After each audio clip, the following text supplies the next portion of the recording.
Happy Sunday. I'm the Doc, John Macaroon, Sunday best, light blue. Hope everyone's having a good weekend. Nice sunny day. But got to check in. The Doc's thoughts don't stop about the Detroit Lions. They just don't stop. You wake up, and when you're immersed and covering a football team at the NFL level, you think about things. And so, what do? Naturally, you check in on former coaches that were here with the Lions. I checked the Jets game. I watched Hard Knocks this morning. Hard Knocks for what it is, not the same without the Lions. Not as good.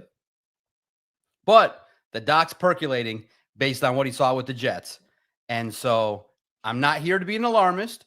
I'm always here to be honest, to share with you my thoughts. And when I saw the game and I saw the Jets and what their first team offense was able to do with a nice offensive line, I'm going to deliver the message. To be honest and fair is to just share what you think and discuss, and really, in the end, always look for the advancement of the Detroit Lions. And you have to recall, Dan Campbell did make a mistake when he made his first offensive coordinator selection. Did he do it again? Because if you just look at what the Jets were able to do, they were able to score points. They're not saying, hey, the offense needs time. They went out there and had performed well. That's not what's happening with the Lions. Lions offense is a little bit slower. They're dealing with some things. But, of course, we're going to mix in the positivity, what we like. And always, guys, remember, we're talking about depth and how you remember Kindle Vildor? You ended up needing to rely on him because of free agent decisions that you made. And what happened in a key moment? So when those of you that poo-poo everything and say it's the preseason, these are guys that don't play. Some of these guys, remember, there's only 22 starters. There's 53 men on the roster. So do the math. There's more than 50% of depth guys on your team. 22 of 53. 40% of your roster are the talented starters. Let's get after it. Get your comments in. Like, subscribe. Make sure you hit the comments if you missed this. You can always go back on demand. It's a fun time, man. It's a fun time. It's a fun Sunday to talk about the Detroit Lions. Get your questions in. Anything about the game, what I'm looking for this week.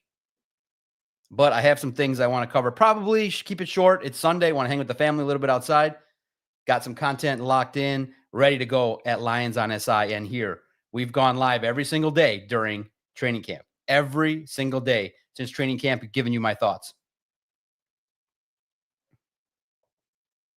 Superfan Hutch. Doc, good afternoon, my friend. Good afternoon to you guys. I hope they lose, seeing green. Are the Bears winning today? LOL. You hope for disaster for the Chicago Bears always. They're a rival. Make sure, again, likes help the algorithm, help people see what we're doing, that there's a local Detroit guy covering the Lions, sharing information, firsthand knowledge of everything that he's seeing at training camp. We're back out there tomorrow. Monday, get back after it. We'll talk about what we're going to see. But let's start with the news of the day. News of the day, Detroit Lions have added another running back from the UFL. And here's the deal. You look at it and you say, all right, what does it mean? Well, you have to explore it. Explore what that means.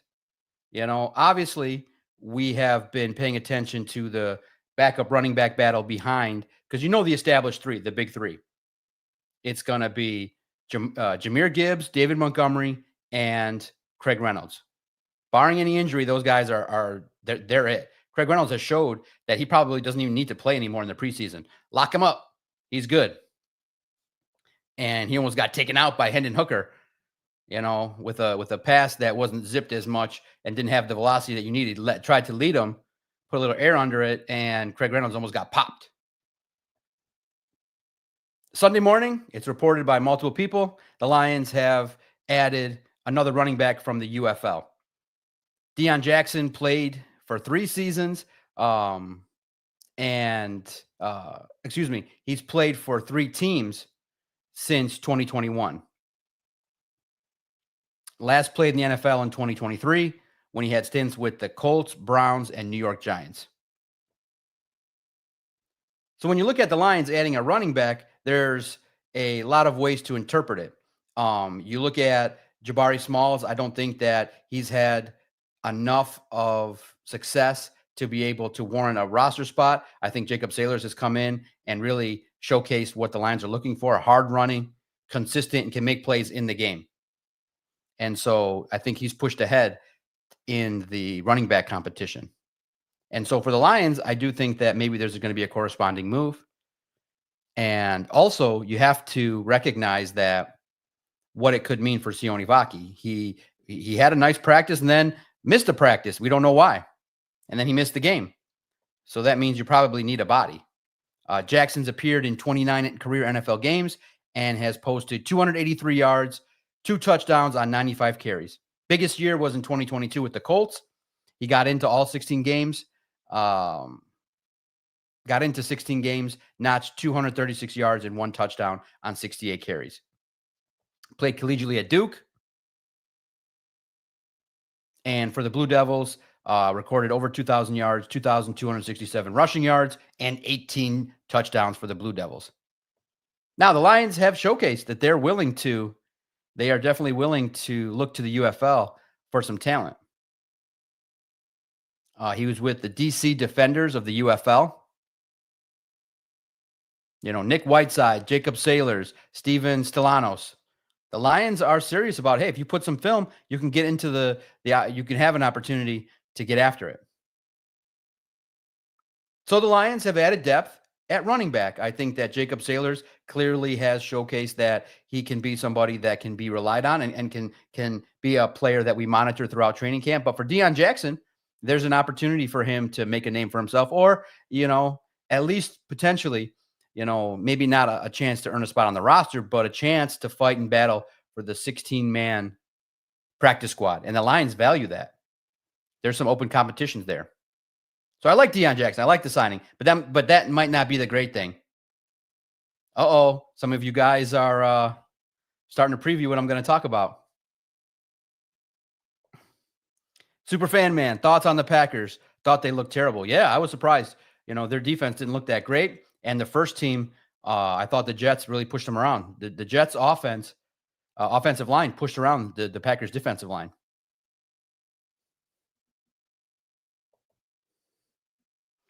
Hate watching the Packers when they fail like that is just one of life's simple pleasures. Detroit fan man. Absolutely. Hate watching the Bears and the Packers is fun. The Vikings. Of course, here in Detroit, people are like, why are you talking so bad about the Bears? Because they're a rival. I'm not a fan. They took our offensive coordinator. They're now the heated rival. And they're trying to copy the Lions' success. So it's a natural rival. It's a respect thing. So I'm hoping that the news will be great on Sione Vaki, but when you keep bringing running backs in, it's not a good sign. And Dan Campbell kind of hinted that, the hamstring injury that Sione Vaki suffered in the offseason that hindered, or the injury that he suffered that had kept him out during the offseason, it hindered because they wanted to actually put more on his plate. They wanted to get him to that next level. And unfortunately, availability for the Lions is something that has to be looked at. I mean, they want players that are going to be available that if you give them more responsibility, they're able to handle it. Right now, Vaki has dealt with a myriad of things. And then and to start this camp, he got a hamstring, but he came back.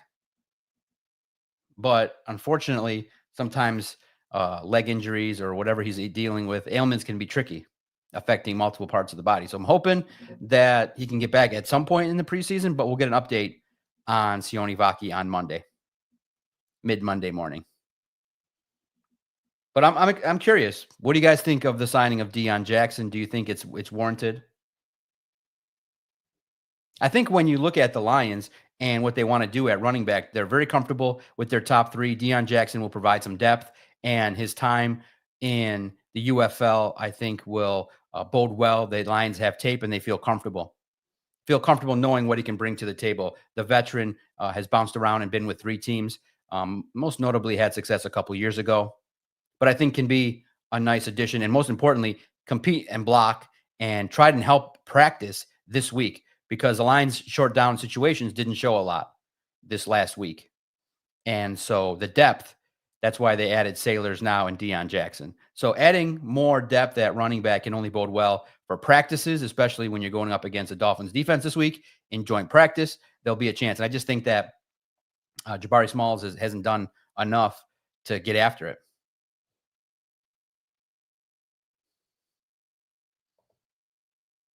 Derek gets in. Is the real backup quarterback on this roster right now? That's the talk, right? Hendon Hooker's poor play has activated a lot of concern, and probably not. I think if there's somebody that gets cut from the Browns, if a Joe Flacco ends up, if Shedeur Sanders ends up dominating and becomes a starter, maybe Dylan Gabriel finds his way out the door, but he's a young rookie. I think somebody from the Browns, you're not going to keep 5 quarterbacks, but I think there's a chance that they look elsewhere. It could be Kyle Allen. I hope not. I think that there's better out there. And you guys have said it. That's not what we need to be hearing and reading about after a preseason game is everybody jumping off the Hendon Hooker bandwagon. But that's what bad play does. It concerns everybody. It makes everybody upset. And it really puts the spotlight on the backup quarterback spot that Brad Holmes hasn't shored up. You can play well. The Jets played well. Dinger Cleavage gets in, hoping Brad brings in a quarterback this week as well. Hendon Hooker looks terrible. Paul D, what's your thoughts if Hendon Hooker gets cut? Upgrade. Can't get no worse. You ain't doing nothing. Comparatively in practice, yeah, he looks better than what he did, but I'm looking at it like I know some people will take the perspective of Hendon Hooker looks better than he did in 2024. Congratulations. But out on the field, I'm looking for him to look like a backup that can compete to be a starter. So I know some people are just comparing his numbers compared to himself. I'm comparing him to what a backup could look like. Great. He can complete passes in the preseason. Wonderful. He cannot hold the ball too long and actually decide to pull the trigger. Wonderful. For me, as a watcher of football, I want him to lead touchdown drives in the preseason. I want him to zip the ball. I want him to command the huddle in and out. Look better consistently. When you have a chance to lead a drive in a scrimmage in front of fans, lead a touchdown drive. That's what I'm looking for. I'm looking for at least the beginning of a conversation where, hey, could Hendon Hooker be a little bit better than Jared Goff? Now, if you say that, you get laughed out of the room. If he gets cut, who's the next guy up? So Hendon Hooker is right now, his stock is at the all-time low. Right now, I left him off my 53-man roster. I'm going to talk about it. Today on this episode, over the next 20, 30 minutes, I'm just going to lay out a concern that I had that popped in my head, a fear, an intense fear that the Lions are going to have to cure. Only the Lions can do it. I don't know if you guys can. Maybe you guys can talk me off the ledge, but I'm starting to have a fear. And this is clearly predicated on the fact that I've seen far too many good people leave the Lions and end up doing some good things. You hope it doesn't happen in this case, because maybe Dan Campbell picked wrong and nobody's talking about it. I will. I share with you guys what I think. And if I'm wrong, I'm open-minded to say, well, maybe it's too soon. But from what I saw this morning,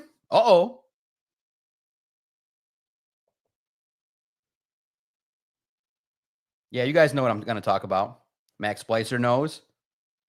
Doughboy Steve. I can't air that, but that's very funny.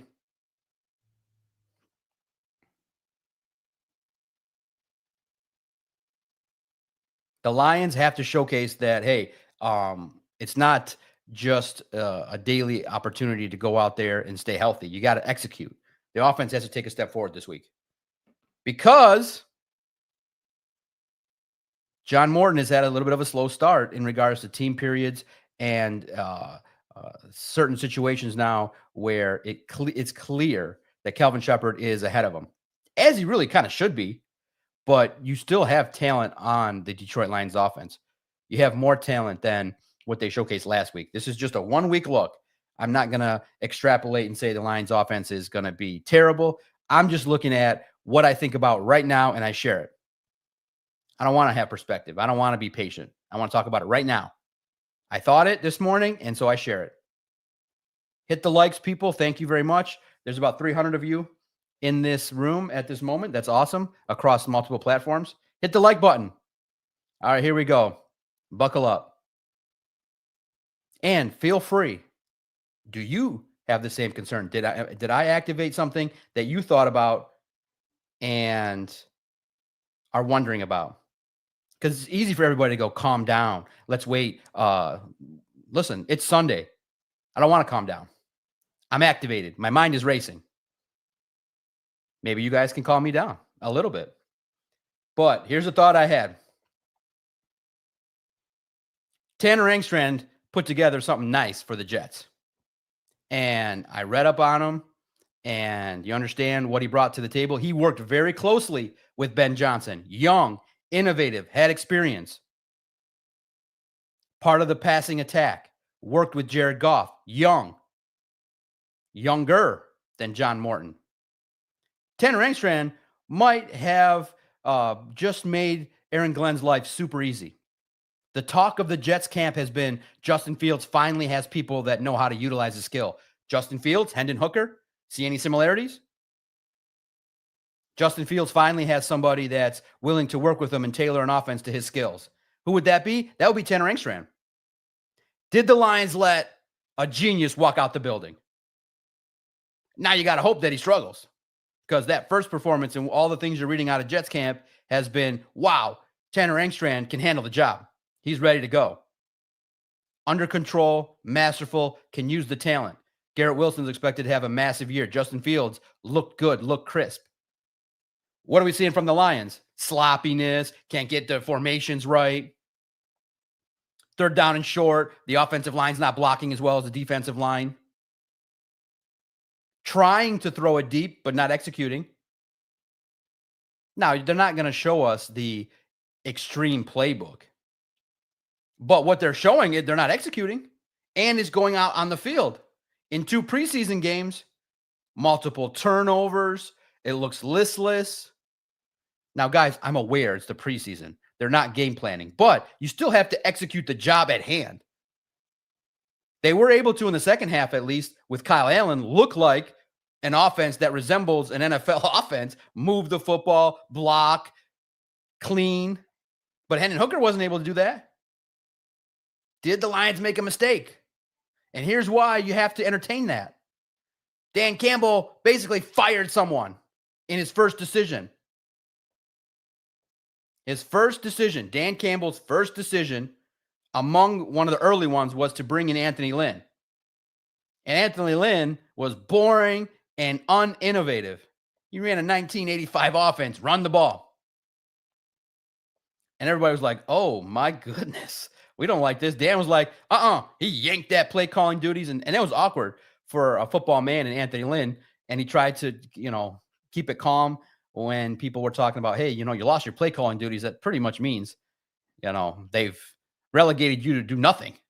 You're part of the run game plan. You're part of something, but the writing was on the wall pretty quickly. Anthony Lynn was a flop.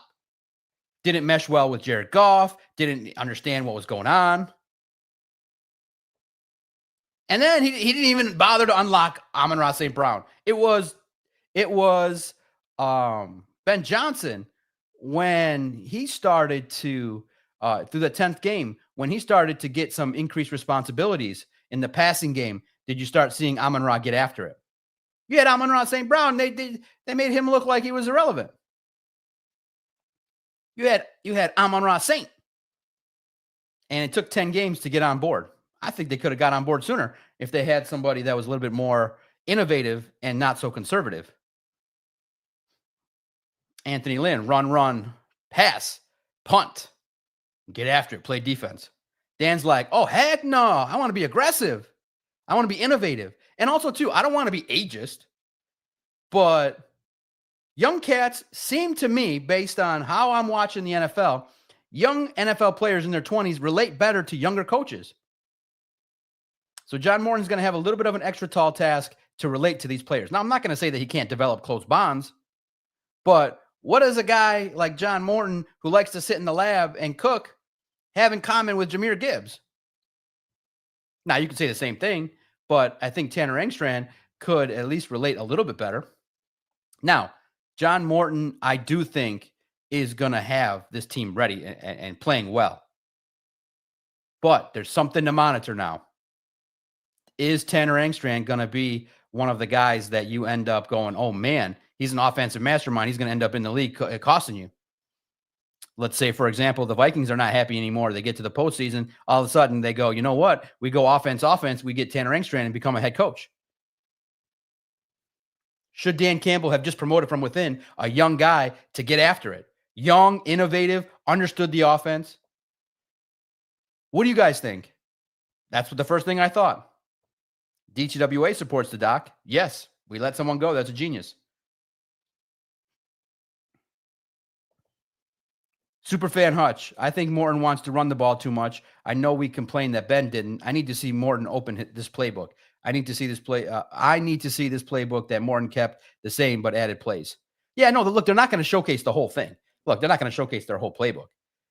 And so part of it is that we have to acknowledge and we have to keep in context that the preseason is vanilla. But the Lions started slow last year in the first quarter of the season. They didn't light up the scoreboard early the first month of the season. But this is also really more praising Tanner Engstrand than complaining about John Morton. And sometimes you just find that, hey, this person that was the closest to Ben Johnson, he got the secret sauce. John Morton was on a different team. So there's a learning curve where I think the transition, you might have had the preseason that we wanted to see for a Super Bowl team. Remember, guys, this is a Super Bowl team. So I understand those. Let's patient. Let's wait and see. Heck no, man. This is a Super Bowl team. Super Bowl teams go out there and every day, both sides of the ball are battling and competing. Right now, one side of the ball doesn't look good. And I can't forecast the future. Now, Taylor Decker told us that he's looking more and more to come back next week. So inside scoop, I'll write it. He told me and one other writer that I think that probably this week, maybe against the joint practices, I'll find out probably more tomorrow. He's looking to come back and be part of the team drills. He's been out there in individual drills, group workouts, but not a lot of team drills. It's been Manu. Am I wrong? What do you guys think? Tanner Engstrand are you mad at me for putting that out there that, someone else could have run this offense better? Sorry, I share what I think. I don't want to wait. I don't want to be boring. I share what I think. I think what I share. I think that made sense. It's Sunday.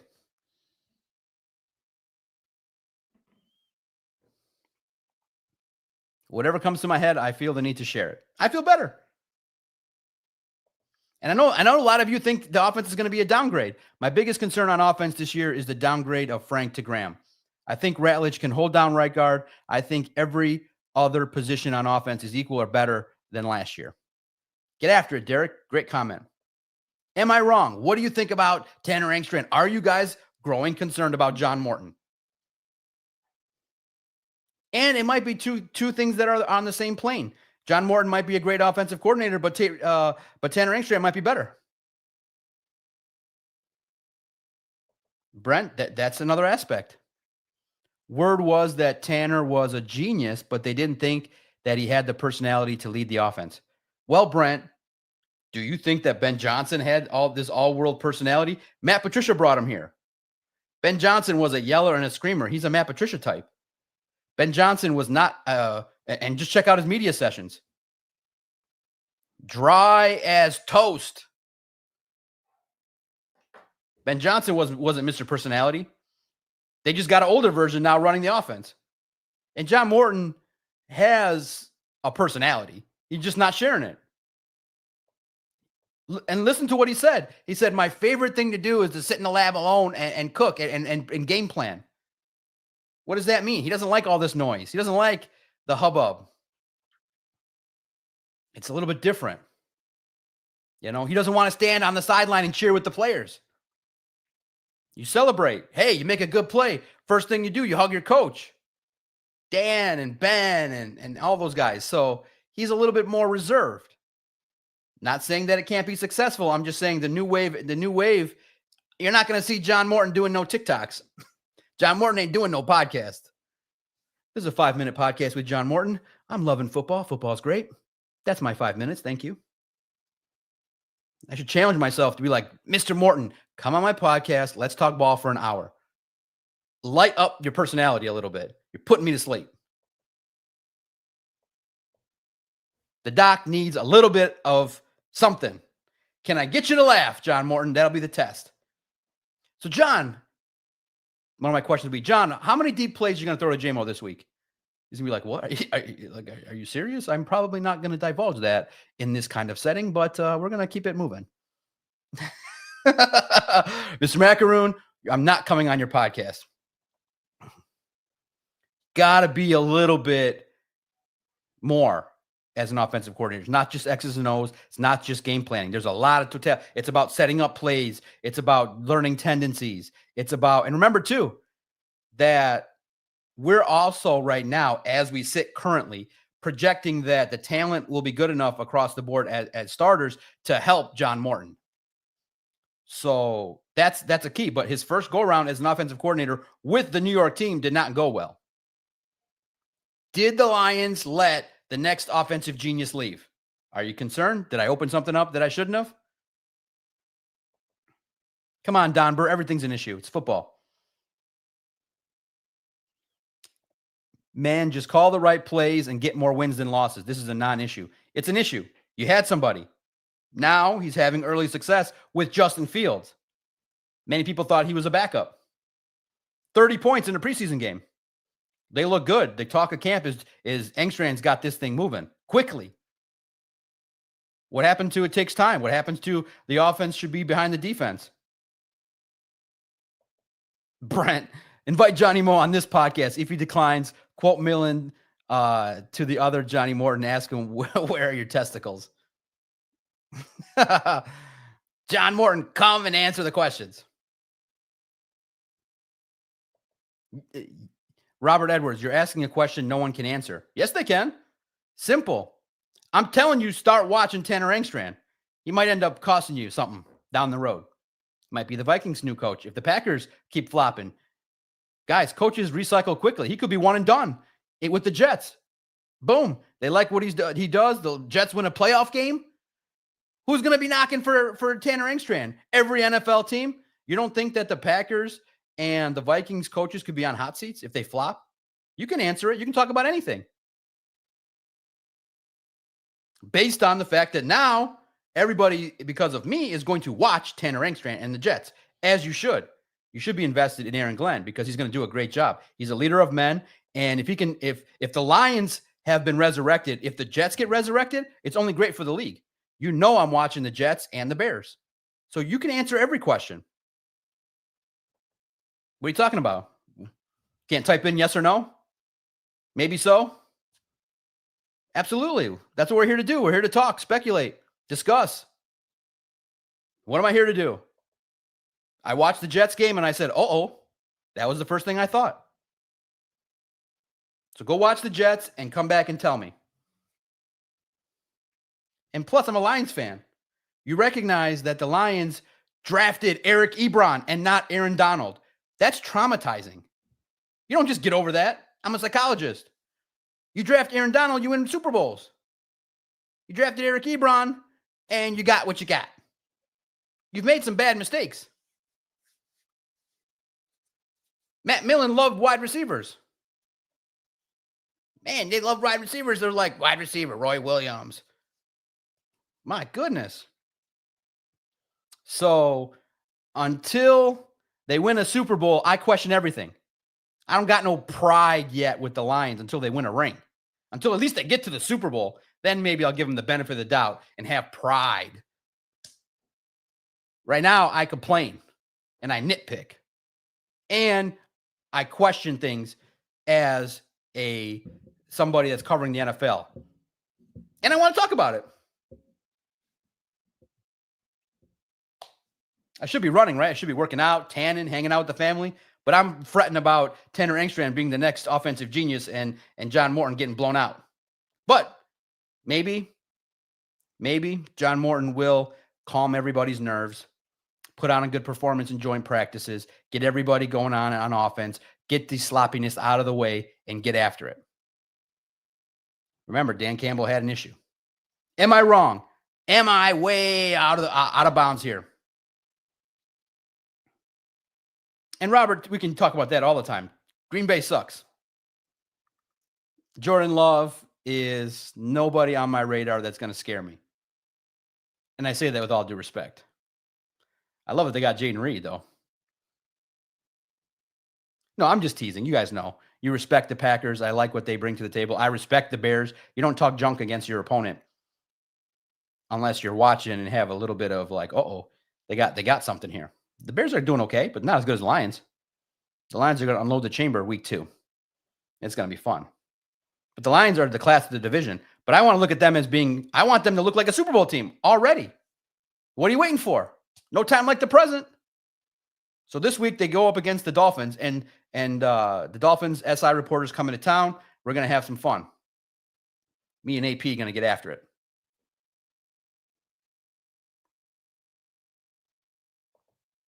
Sorry I brought it back up, John Doe. Nobody remembers the Anthony Lynn disaster running the same Dan Campbell offense. I remember it. Man, that was brutal. That was a mismatch of all mismatches. That was a mistake. That's right. Robert Edwards likes to get this stuff in here. Get after it, Robert. I'm proud of you. Looking fly in your suit. Are you a financial analyst? Can you help me save some money on the taxes? Green Bay got manhandled by the Jets. That's right. So am I wrong? Am I way too early to crown Tanner Engstrand? Hey, won't be the first time, but that's what I thought this morning. I wanted to share it. Did the Lions let the next offensive genius leave? 2 in the same offseason. You weren't keeping Ben Johnson, but he had his guy. And Dan Campbell went with an old friend, an older coach. John Morton has a lot of pressure. He's got to answer. And you got an offense that has talent.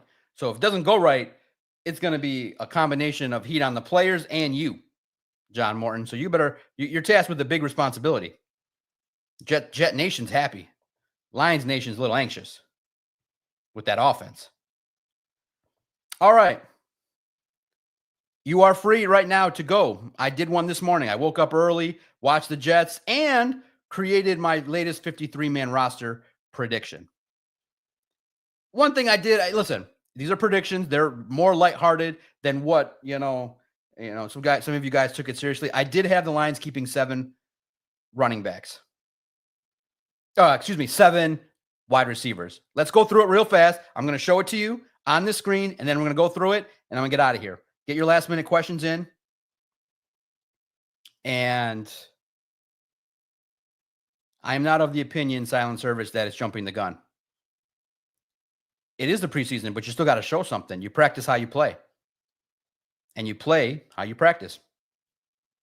Yes, you are jumping the gun. It's preseason, and that's it, says Silent Service. I'm going to share what I did. And here's how I do it. I just go by play. I go by what I see in the last week or 2. Mahdi, happy Sunday. Beautiful Sunday. Hopefully the weather overseas is nice. Good week for Ahmed. Another good week ahead. He's going to play against another team in practice. Wednesday and Thursday, Miami. It's going to be a good week for your son. Get after it. He's doing his thing. Welcome, welcome. I love that you check in. Sunday, blessed day.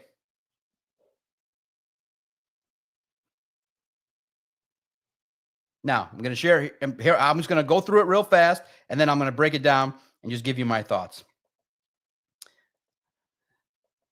All right. Detroit Lions, 53-man roster prediction from me. Edited well by the crew. We'll blow it up here so you guys can see it. All right. Here we go. It'll tell you. And then the good part is the number one rule of thumb is to make sure that it adds up to 53. Maybe once, 5 years ago, I did one and it didn't add up to 53, and I had to correct it real fast. But now my math is good. It's triple checked. So I got 2 quarterbacks. Hendon's out. You know why Hendon's out. He hasn't played good. Again, I'm just going to go through this real fast and then get after it. Keeping 4 running backs in Gibbs, Montgomery, Reynolds, and Vaki. And then I'll go through some of the reasons why for the others. Jabari Small, Jacob Sailors. They got work to do. But they're getting ever so close. 7 receivers has everybody talking on the internet. I know. I just couldn't cut anybody. I could cut Ronnie Bell, Kennedy, Jacoby Keeney James, and Malik Taylor. I kept the rest. So we'll talk about that because probably I sacrificed members of the offensive line, and maybe I will change that the next time. Zach Horton bumps out Shane Zylstra. He's caught the attention. He blocks. And look, I always feature my own YouTube channel, so you can go see it. The Detroit Lions on SI YouTube channel. Not a lot of ads, see? A lot of space for you guys to read this. Nice and bold. 8 offensive linemen. This is one that might warrant some discussion. And again, I'll verbally state all this. 5 edges. Mitchell Agude and Uku haven't done enough yet. Defensive line out. Broderick Martin, Chris Smith. Broderick had a nice game, but not good enough. Keith Cooper gets a spot. Pat O'Connor, Miles Adams, Roy Lopez. So I will go through verbally, again, each one in and out, and you can go through it. I'm just getting you the beats here. Again, you can follow along at Lions on SI, si.com/NFL/Lions. You can see it directly as I talk about it, and you can read my explanation. 6 linebackers.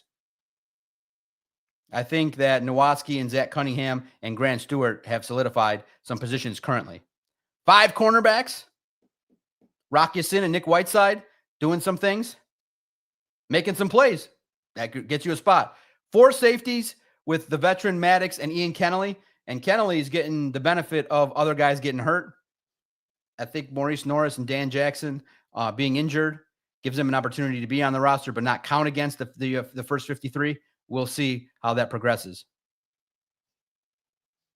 And the specialist, about as stable a unit as there is in the National Football League. So that's my 53. You can check it out. Ask any question. And let's go through it real fast here. So, unfortunately, Hendon Hooker has been a disaster to start on the field during games that count. That's just the way it is. And there's no question about it. He started off the preseason with a 0 performance. And then yesterday, on Friday, when the coaching staff says, hey, get after it, don't turn the ball over, play clean, he does not play clean. So the two at this point in time are Jared Goff and Kyle Allen. How do you feel if Kyle Allen's your backup? Are you okay with that? Are you okay with the talk that potentially Hendon Hooker could be gone? And then later this afternoon, we're going to have a discussion of the depth battles. Who's comfortable? What positions are good? Vito has now submitted that. He just messaged. It's in the hopper. I got to read it over. And then we have a roundtable of some questions that I asked the fellas. How do you feel if Hendon Hooker's not your guy? I do think that you guys are right. Maybe the backup is not currently on the roster. 4 running backs: Jahmyr Gibbs, David Montgomery, Craig Reynolds, Sione Vaki. Vaki's hanging on by a thread, though.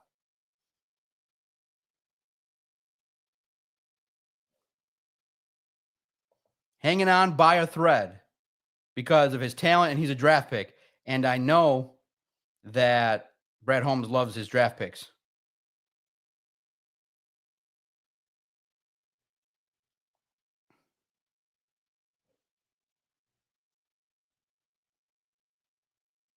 We'll see. Jabari Small might not be around the roster as soon as 4 o'clock today when these official announcements come in of the roster. Sailors I like.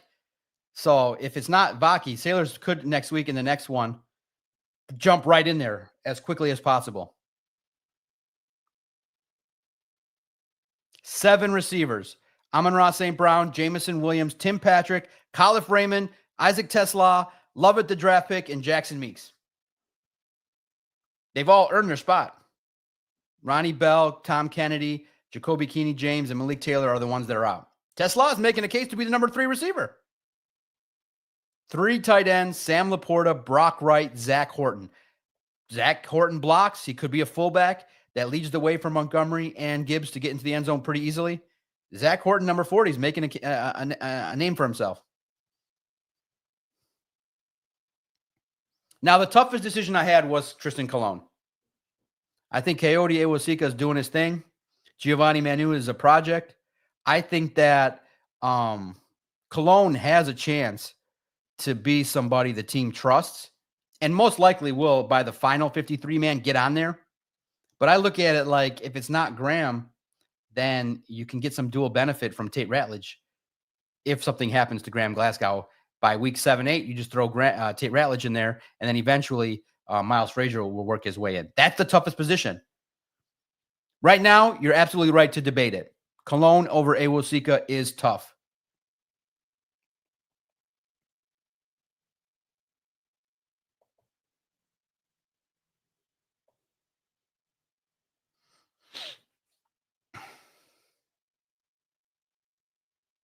It's a tough battle, but I do think Cologne has a strong chance in the next one. He'll probably be in it.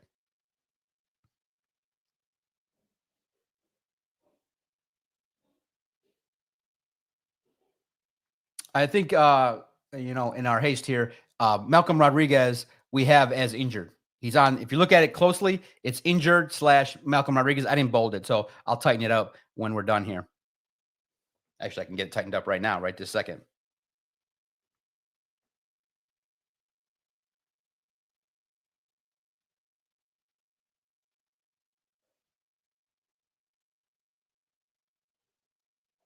Tightened up. So no, we have Malcolm Rodriguez as injured, not out. That's how it's listed. Just got to bold it. As you get at 6:30 in the morning, you hit all these buttons. That one I missed, but everything else looks clean. Yeah, Tristan Cologne, you're absolutely right, is going to probably be on a lot of people's 53 man this week, and rightfully so. He's the clear backup, getting a lot of reps. He's doing okay. So, but you have to make tough decisions, and at this point in time, I like that. I like that the versatility of Tate Ratledge and what he can do. I think the experience of Awosika counts as well. But all these guys have a chance. Heron, unfortunately, gets hurt before the game. Moody has a chance as well. Those guys, Jamarco Jones, they all have a chance, but they got to be on the field. So the best way to put it is, and I'll give you a preview of Vito's, we're comfortable along the interior of the offensive line depth. We are not comfortable at the tackles. Not comfortable. And that's what Vito tackled. Areas we're comfortable, areas we're not. It's probably going to come out 1, 2 o'clock after I eat and put this podcast together. So that's and the tight ends, like I said, Zach Horton. Now, I talked about the offensive line. Now the edges in Aiden, Marcus, Ahmed Hassani will make the team and will be a strong contributor on special teams and early on to give Davenport spells at certain packages. Al-Quadin Muhammad, reliable, consistent, and Nate Lynn. Out, Agude and Ukwu. Agude and Ukwu have a long way to go, in my opinion, but both probably, if they stay on the Lions roster, will be on the practice squad. Defensive line, DJ Reader, Tyleek Williams, Roy Lopez, Pat O'Connor, Keith Cooper, Miles Adams. Broderick has a ways to go, man. You can't just have 2 good reps and 12 snaps, and then everybody's like, hey, you stay on the team. But he took a step forward. We noticed him. Have a good week of practice. Play well against the Dolphins defense. Step it up. And then you get on my 53-man. 6 linebackers, Jack Campbell, Alex Anzalone, Derek Barnes, Grant Stewart, Nowatzki, and Zach Cunningham. I thought Nowatzki and Cunningham picked it up a little bit after their first game. The game against the Falcons was a lot better, and I think that they got credit for their special teams prowess. And he can do a lot of things. Grant Stewart, Trevor Nowatzki, those guys can definitely dominate on special teams. The cornerbacks, I think Rock Ya-Sin and Whiteside currently have shown that they can make plays. Now, Whiteside has been picked on a little bit more on offense, clearly from the coaching staff. He's new. He's got to get after it. Hallett has taken a step back since his interception in practice. Boodle, DJ Miller, Tyson Russell, Luke Barco. Those guys are camp guys that are battling, but they're not doing enough to warrant a spot on a 53-man. No way. The safety spot, I think, is coming into form, unfortunately, due to injury. Lawrence Strickland hasn't won the job. Kennelly is playing well consistently, day in, day out, making plays. Avante Maddox. So you got 4 safeties and the 3 specialists. So how do you think I did? How do you think I did in my 53-man? I think I did myself a good A-. Clearly I'd give myself an A+. but I think it's good foundationally based on the play.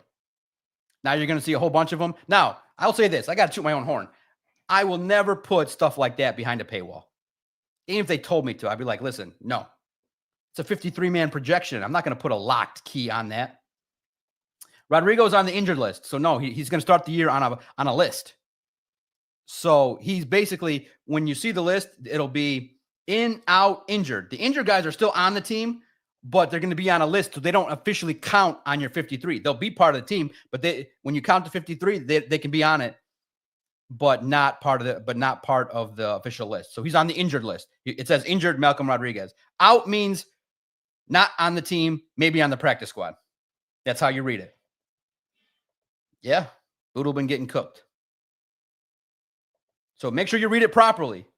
It's in, out, injured. The injured guys are on lists. They're still on the team. But you can keep them on the team, put them on a list, and they don't count against the 53. But yeah, Rodrigo's going to be here. Rodrigo will be a nice depth piece. That's when it gets interesting when the guys come back, who gets cut. Maybe Zach Cunningham, maybe Nowaski, and then they end up on the practice squad. What do you think? Did I do a good job? I think so. For a Sunday morning, getting after it, some coffee, watching some golf, FedEx Cup, playoffs, Scotty Scheffler in the mix, watching the Community Shield. Liverpool was up 2-1.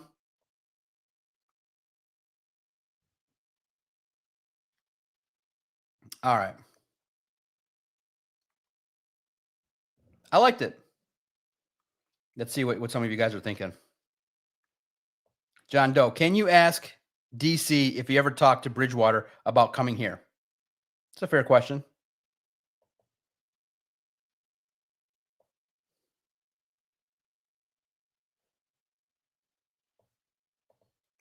Brent, Johnny Morton had so much talent to work with when he was the offensive coordinator of the Jets. That was an offense of backup. That was an offense of backup quality starters.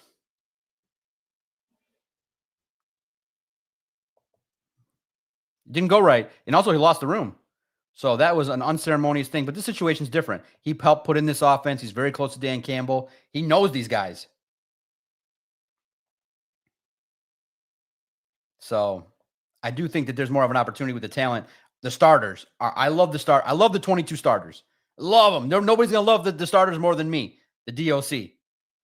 All 22. The depth is going to be something that will help you in the playoffs. Some of them can get after it at certain spots. Vito has tackled it in our talks. Mike Barker, Hotmail, good job. Thank you, guys. That means a lot. The 500 of you in here, love it. Love it on a Sunday. I went long, 20 minutes. I said 30 minutes. I got 20 minutes long. I can't be disciplined. No discipline on the podcast from the doc. I can't go 30 minutes. It's got to be an hour. I can go 30 minutes just off of one single rant. So I'll time it for an hour, most likely 45 or so. But 10 minutes left. Get after it. Hit the like button. More you smash it, maybe more I'll stay. Tease more of what I've learned this week. Taylor Decker talked to me extensively with one other reporter, gave us a lot of insight about what he's talked to with Gio. I got to put it together. Most likely it'll come out tonight or tomorrow. I got to get some sun. I got to relax. You guys are loving it still about Za'Darius. Derek, if we sign Za'Darius, does that probably cost Cooper a spot? Probably. Maybe you keep Cooper. He's young. Maybe it's Nate Lynn. Try and float him into the practice squad. J-Rod, what's up, Doc? J-Rod number 16. It's all good, man. Talking Lions, sharing my thoughts. A little bit concerned about seeing Tanner Engstrand. I want to hoard all the talent. I don't want there to be any NFL talent outside of Detroit. Freaking Aaron Glenn stole them. Ben Johnson stole some of the talent here. John Doe. Doc, what is your thought on our biggest roster need? Tackles. You need tackles. Something happens to Penei Sewell and or Taylor Decker, you're in a world of hurt. And Jared Goff's going to be in a world of hurt. Oh, John Jones brought it up. We were talking football for nearly an hour.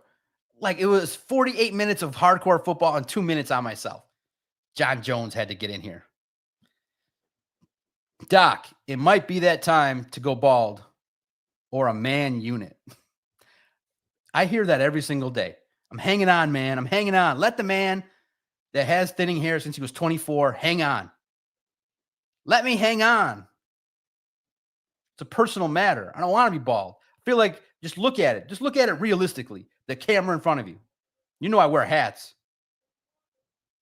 I feel like the forehead is disproportionate because I have a big brain. Look at it. Doesn't the forehead kind of dictate that there should be some hair on this head?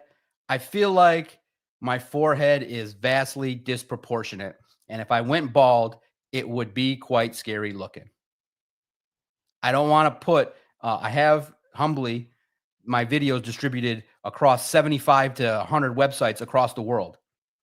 Millions of people are seeing this face every single day. I don't know why they haven't canceled it yet. And they let me wear hats at times. But millions of people are looking at this face. And I don't think that a bald DOC would produce the continued syndication that we have received and been blessed with. That's my humble opinion, John Jones. But why are you looking at me like that, man? But thank you. Thank you for your humble opinion. Why are you looking at me like that? Does that mean John Jones is going to want Christian Wilkins here? Plenty of forehead space to kiss when I write something great about him when they win the Super Bowl?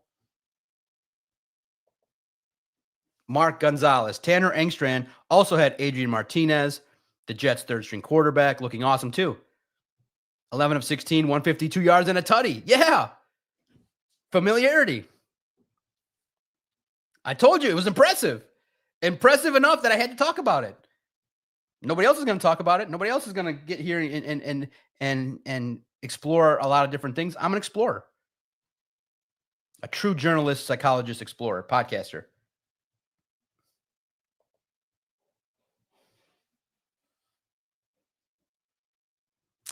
J-Rod's 52. The landscape on top is thin as well. I just take it clipper short. Doc, is Sione Vaki still a priority from Cortez? Cortez, good to hear from you. Great to hear from you on this Sunday. Yeah, he's still a priority. Draft picks. We know what Brad, if Brad drafts you, he loves you. Sione Vaki had his 9th injury today, still on the roster. We believe in giving 15 chances to the guys we draft. If we didn't draft you, one mistake and you're out. Alex, Mr. Alex Anzalone, please report for your contract talk. Hey, Alex, how you doing? Hey, Brad, how you doing? Good. Alex, first and foremost, can you declare, did we draft you? No, Brad, I didn't. You guys didn't draft me. I was a free agent. Okay, I'm sorry, you're not getting an extension. Wait, what? But Panay and Amon-Ra and Aiden are going to get one, and Jared. We have a deeper attachment to those guys than you, Alex. So you're going to get a 1-year deal and you're going to get a raise. So thank you. I didn't draft you, so I don't love you. I'm sorry. I like you, but there's no deep connection to you, Alex. I'm sorry. There's no love. There's a deep bond, but you're getting long in the tooth, as I said on the radio. Now, Sione, Mr. Vaki, come in. We drafted you. Yeah, we love you, man. We got a big, nice file on you. We love you, man. So just keep at it. Get back on that field. And I know both your hamstrings are hanging on by a thread there, but we're working on your extension. We love the fact that you might be a little bit more on the affordable side. So we're not going to give you a massive contract, but it'll be reasonable. Does that make sense? And I think, and I mean, I'm exaggerating, but that's how it rolls. If you're a draft pick, the teams give you more leeway. Right? That's how it is. You just get more chances. If you're a 7th rounder, you just get more chances than if you're not part of the family. Brad's out. Brad loves injured guys, and Brad loves his own draft guys. Injured guys are more affordable. You could take a gamble. So basically the gamble is I get you on a shorter term deal, not a long investment. And if I can get, $2 million worth of production on a $600,000 contract, now we're business. Now we're talking business. Am I wrong? Clap back if the doc is wrong. Sounds about right, Doc Cortez. Clap back. Listen, I'm a regular person with opinions, not shy to share them. If I'm wrong, you hit me back and clap back. Be like, Doc, what is this? Like I said, I have a lone wolf mentality. I spit what I say and I say what I spit. I have no fear to say it. I just want to say it. Now I feel better. I'm definitely worried about Tanner Engstrom. That dude could be special. And if he's special and John Morton's good, I'm not happy. You can still bring back Alex, but the talk is not lending to it be that way. It's Jack's team. Dan Campbell's like, this is Jack Campbell's team. Brad Holmes went on the radio and said, well, he is getting long in the tooth. Oh, my goodness. He's going to be 32 next year. So I think that Alex could come back on a greatly reduced contract. But I think Alex, if he just plays well, can get the same, and he probably can get 2 years from somebody else. And you know he's going to Jets.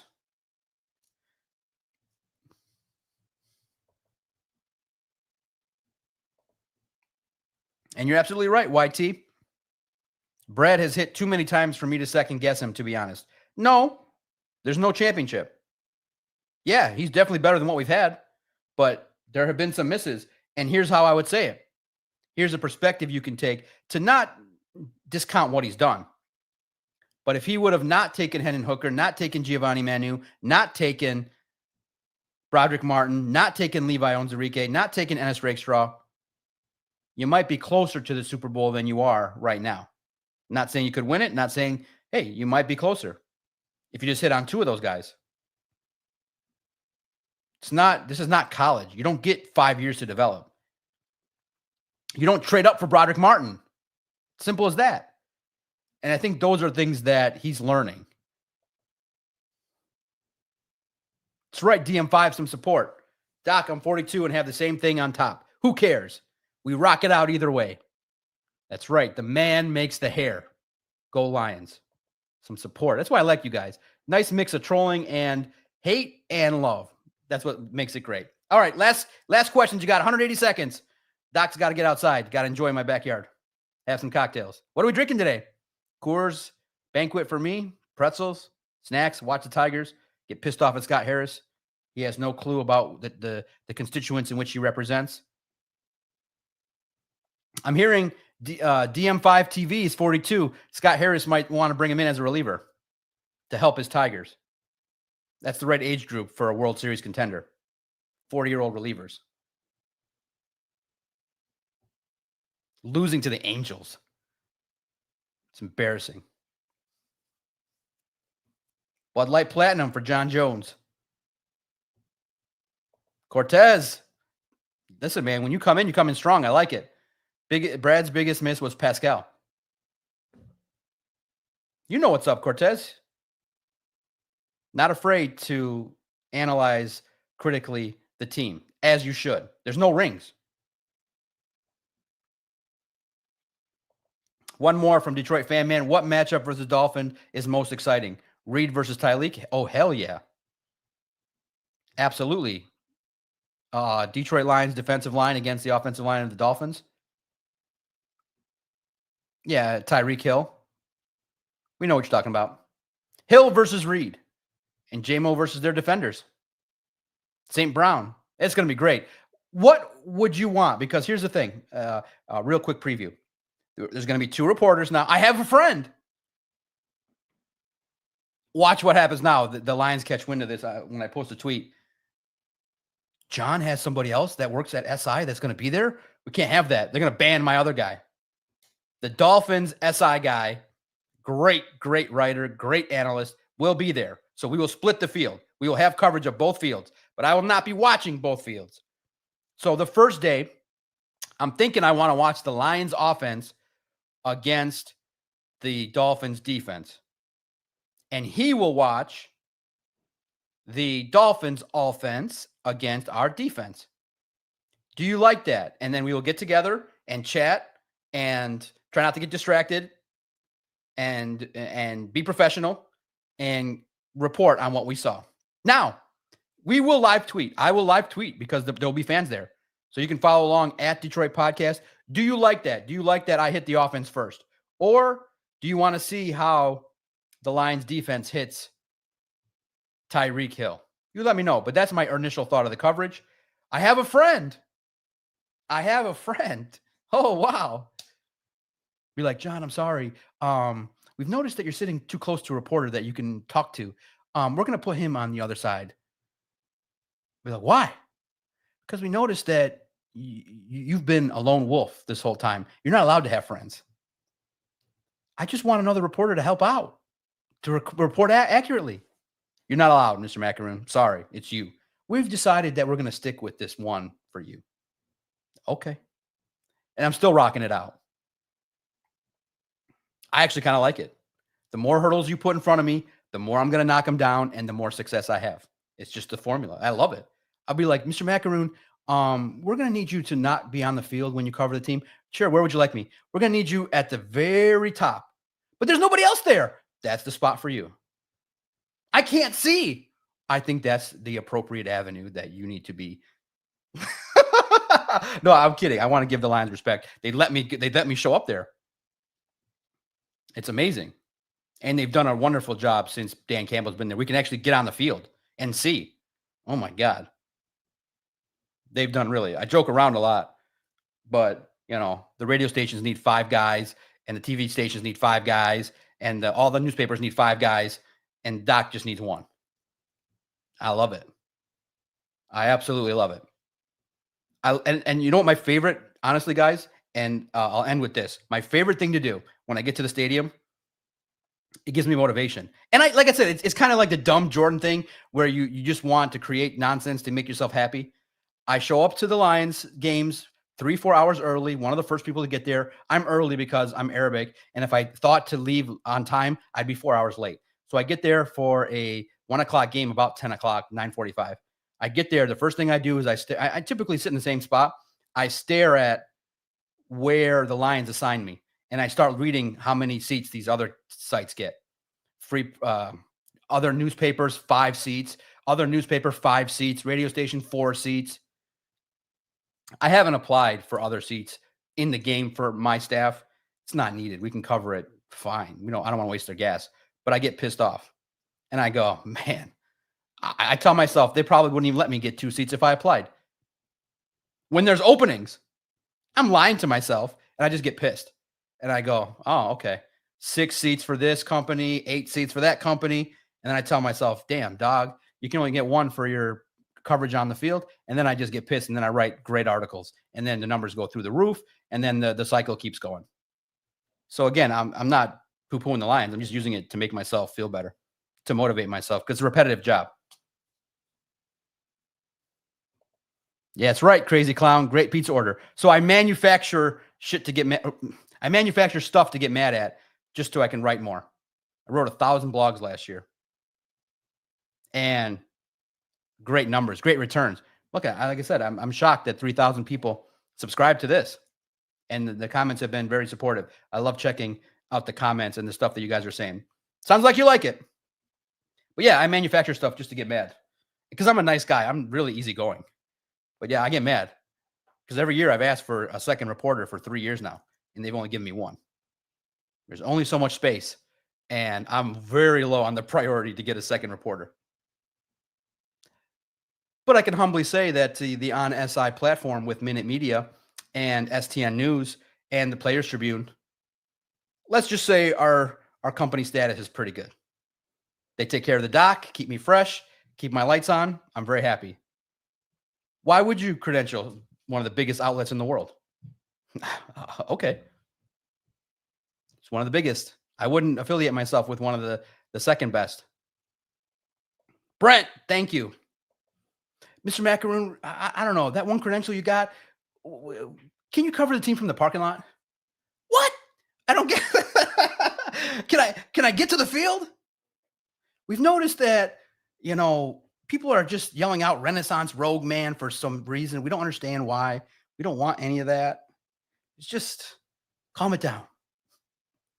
I'm trying, man. I'm trying. Every year I ask for just 1. I didn't ask for 4. Some of these guys get 4 people there. Like I can't ask a question without one of their people attaching themselves to my hip in my questions. I just want one friend. And it wouldn't actually be the way we would do it is he would come in, I'd show him the ropes, and then I just wouldn't go on Fridays. I'd just skip a day. Let him do it. Pay him, let him do the work, get some articles, pay him. It's just opening the door. Right now, it's just me collecting the finances and then doling it out. So I would be providing an opportunity for someone to build their resume. But there literally aren't enough seats because there's 15 national media members that come and all these other outlets get 4. So I'm low on the totem pole. Theoretically, you guys know I'm a big deal. Now I'm just telling everybody.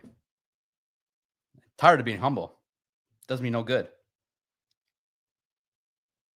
Like Logan Paul, I'm humble. I am humble. All right, my time's up. Thank you guys. Hopefully you got something out of this. There's more content coming. Lions on SI, Detroit Lions on SI, Lone Wolves podcast every single day. We're covering it. Big week ahead. Joint practices. My friend's coming to town. It's great. That always means a lot to me. And, you know, he's from Miami. He's bringing the knowledge, not the other bad stuff that's in Miami. Knowledge and perspective. Oh, those two guys are from SI. Get them apart. Doc cannot be conversating with another reporter. Unacceptable. Like, subscribe, share, and let's keep growing. Hell, who knows how far this can go. I maybe should have started this earlier, but the videos are fun. I appreciate the time. More content to come at Detroit Lions on SI. Words, videos, podcasts, the whole shebang. Maybe also, too, I'll ask for your help. Am I wrong to be scared about Tanner Engstrand? I'm scared. I sense, my spidey genius senses are, there's a genius in there. Geniuses share with other geniuses. Let's go. They couldn't handle it. Don't let me get nationally exposed. I don't want to cause that poor man any trouble.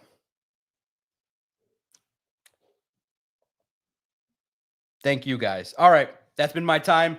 Let's go. Okay, 68 minutes. So, you know, for today on Sunday, the Lord's Day, we're going to go 69 minutes.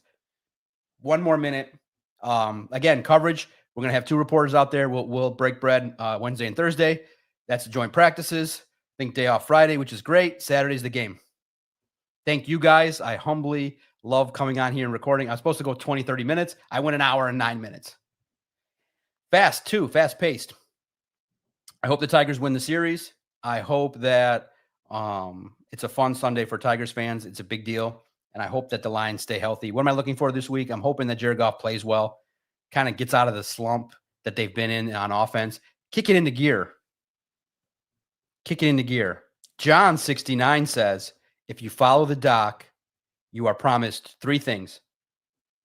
Laughter, something insightful to think about, and deep, deep knowledge from the inside about the Detroit Lions. John 69 just said I podcasted and you listened to it. Thank you. Let's get after it. Talk tomorrow, guys.